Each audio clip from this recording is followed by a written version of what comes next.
Hello बच्चों, welcome to the YouTube channel of Surya School. In the last videos, we have discussed about EMI, electromagnetic induction. In electromagnetic induction, वो phenomena जिससे आप flux change करो, magnetic flux change हो तो induced EMF होगी किसी भी कॉइल के अंदर, और अगर कॉइल क्लोज सर्किट के अंदर है तो करंट फ्लो करेगा. Changing magnetic flux produced induced EMF.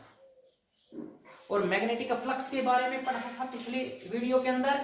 Magnetic flux phi B that must be equal to B A cos theta. Magnetic field into area into cos of angle between magnetic field and area. Magnetic flux के बारे में कुछ बातें थी. उसके आगे आज discuss करेंगे Henry and Faraday's experiments. Faraday और हेनरी ने मिलकर कुछ एक्सपेरिमेंट्स किए. एक्सपेरिमेंट्स ये बताने के लिए कि इंड्यूस्ड ईएमएफ हुई तो किस तरह से फ्लक्स कैसे चेंज करेंगे. फ्लक्स को चेंज करने के लिए सबसे पहला experiment, first experiment of Faraday's and Henry.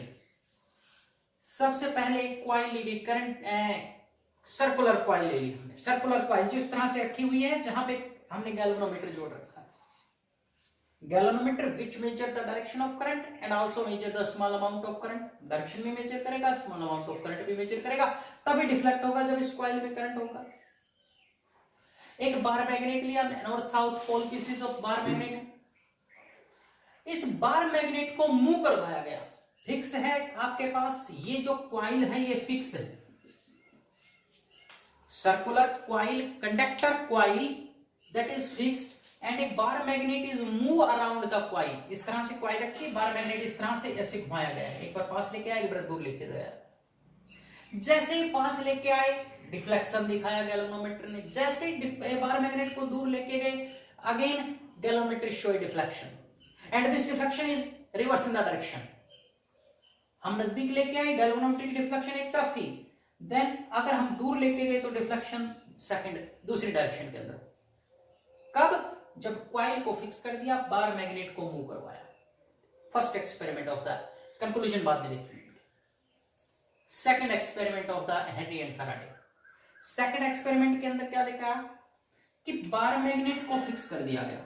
There is a fix bar magnet and a circular coil connected with the galvanometer is moved around the bar magnet.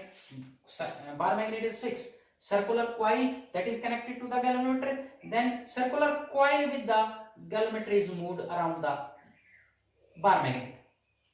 और जब बार मैग्नेट के around फिर move करवाया गया, then again galvanometer show deflection. If galvanometer के आप galvanometer वाली coil को बार मैग्नेट की तरफ लेके गए, एक साइड में डिफ्लेक्शन, दूर लेके गए, deflection is reverse.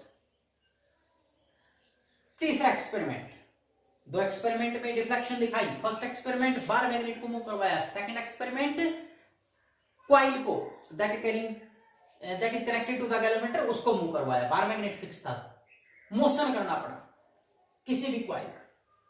If bar magnet and circular coil are moved with a relative velocity, zero relative velocity, then there will be no deflection in the galvanometer. If bar magnet and the circular coil that is connected with the galvanometer is moved with relative velocity 0, means there is a fixed distance between them, then there will be no EMF, there will be no deflection in the galvanometer. Third experiment. इसके अंदर इस experiment में क्या करा गया कि bar magnet नहीं लिया गया, ना ही किसी का मोशन करवाया. तीसरे एक्सपेरिमेंट में एक कॉइल ली that is connected to the galvanometer and a circular coil that is connected to the battery and एक की सेल से कनेक्ट कर दी, बैटरी से कनेक्ट कर दी. एक कॉइल मींस एक करंट कैरिंग कॉइल ली गई. Current carrying coil, current carrying coil के की से जोड़े. अब करंट कैरिंग कॉइल में मोशन की जरूरत नहीं पड़ी. कैसे?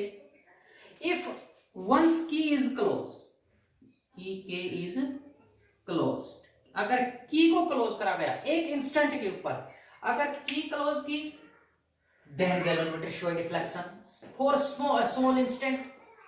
After some time, then will be deflection is zero. Galvanometer deflection is zero. then again after some time if key is open, then again galvanometer show deflection but in reverse direction. इसका मतलब जब की को close करा गया, की को open करा गया, तब एक डिफ्लेक्शन दिखाई, मोशन की जरूरत नहीं पड़ी, और की को ओपन और क्लोज करने पे डिफ्लेक्शन गैलोमीटर में दिखाई, means there is a changing current.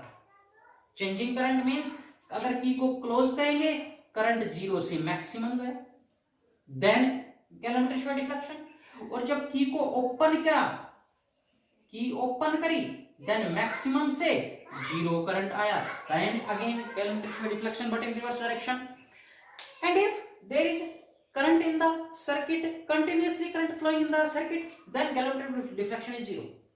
The galvanometer show deflection only if when key is closed and key is open. एक बार जब की को क्लोज करा जाता है तो स्मॉल इंस्टेंट के लिए, और फिर एक बार की को ओपन करा जाता है तो एक स्मॉल इंस्टेंट के लिए आपके पास गैलोमेट्रिक डिफ्लेक्शन दिखाएगा. ये 3 हेनरी एंड फैराडे एक्सपेरिमेंट थे. इन तीनों से क्या कंक्लूजन हुआ कि मैग्नेटिक आपके पास करंट किसी भी कॉइल के अंदर करंट कब फ्लो करेगा, मोशन जरूरी नहीं है. देखो मोशन इसमें अंदर मोशन था, लेकिन इसमें मोशन जरूरी नहीं है. क्या चेंज होना चाहिए? Change in flux, magnetic flux is the cause of induced EMF. Change in the magnetic flux, that is the cause of induced EMF. Then what is the change? कैसे चेंज हुआ इन तीनों experiment में? First experiment के अंदर अगर बार magnet को एक तरफ मूव करवाया गया, कॉइल की तरफ मूव करवाया, there are magnetic field lines passes through the coil. और अगर नजदीक लेके आएंगे, ज्यादा मैग्नेटिक फील्ड लाइंस पास होगी, ज्यादा मैग्नेटिक फील्ड लाइंस पास होंगी, गैलोमेट्रिक डिफ्लेक्शन दिखाएगा. मतलब पहले अगर दूर था bar magnet, there will be no magnetic field lines crossing the coil, means there is no magnetic flux, no induced EMF. But जैसे जैसे नजदीक लेके आए, गैलोमेट्रिक डिफ्लेक्शन दिखाने शुरू कर दी. डिफ्लेक्शन कैसे दिखाएगा?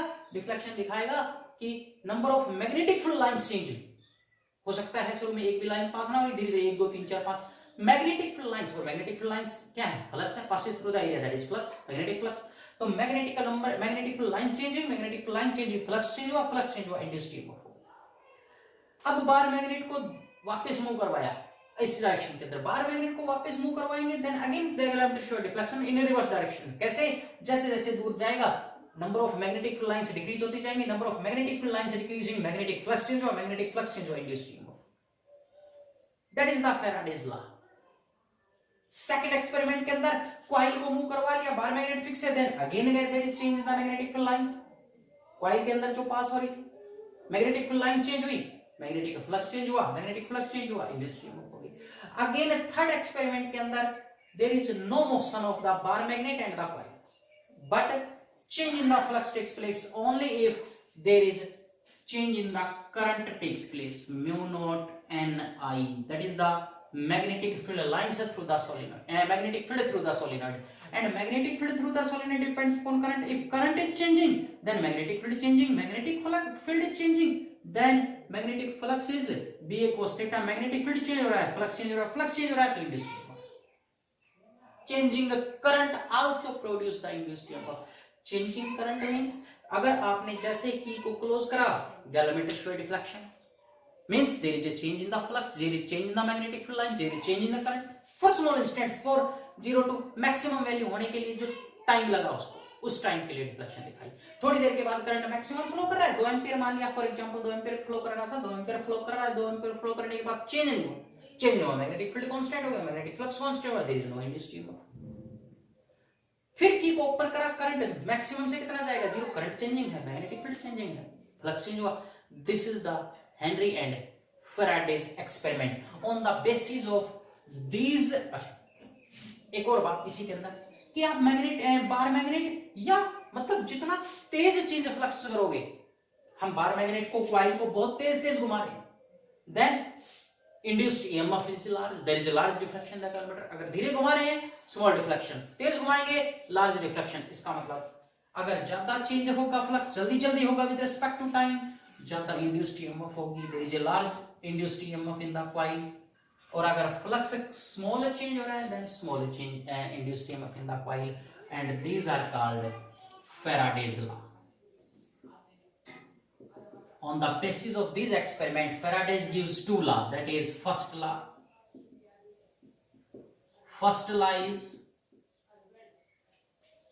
induced EMF in a coil is only when there is change in the magnetic flux. If change in the magnetic flux, then induced EMF in the coil. And this induced EMF or induced current lasts so long as, जब तक रहेगा, कब तक? जब तक आप change करवाते रहो मैग्नेटिक फ्लक्स को. This induced EMF or induced current lasts so long as if there is a change in the magnetic flux continuous. जब तक ये कंटिन्यू रहेगा तब तक फ्लक्स होगा. अगर ये आपने कांस्टेंट कर दिया, ये फिक्स कर दिया, ये जीरो कर दिया, तभी इंड्यूस्ड ईएमएफ सॉरी फ्लक्स ये कांस्टेंट कर दिया, ये जीरो कर दिया, induced EMF in the coil zero. Second law. What is the second law? The magnitude of induced EMF in the coil, magnitude of induced EMF in the coil is always equal to rate of change of magnetic flux associated with the coil. Means that is equal to, if there are two magnetic flux phi 2 and phi 1, initial and final within time t2 and t1, then induced EMF in the coil, magnitude of कितनी EMF induced होगी किसी भी coil के अंदर, that is equal to d phi by dt, means rate of change of magnetic flux. Time के हिसाब से कितना आप मैग्नेटिक फ्लक्स चेंज कर रहे हो. मैग्नेटिक फ्लक्स टाइम के साथ ज्यादा, एक सेकंड के अंदर ज्यादा मैग्नेटिक फ्लक्स चेंज करा, ज्यादा EMF, एक सेकंड के अंदर कम मैग्नेटिक फ्लक्स चेंज करा, कम EMF. that is the Faraday's law. And direction of this induced EMF is always opposite, then we take the sign minus d phi by dt upon dt. Direction of this induced, now minus gives negative sign, gives direction. Direction of induced current in the coil. Direction of means if R is the resistance, then induced current is E by R, voltage upon resistance. From Ohm's law, E is the EMF voltage, that is upon resistance, that is equal to minus d phi by dt divided by R. That is the induced current in the coil. R is the resistance, so induced current minus d phi by dt upon R, resistance divided. Induced current की direction that is given by, या induced EMF that is given by Lenz's law. This direction is given by Lenz's law. Important law है, अगली video के अंदर पढ़ेंगे. The direction of induced current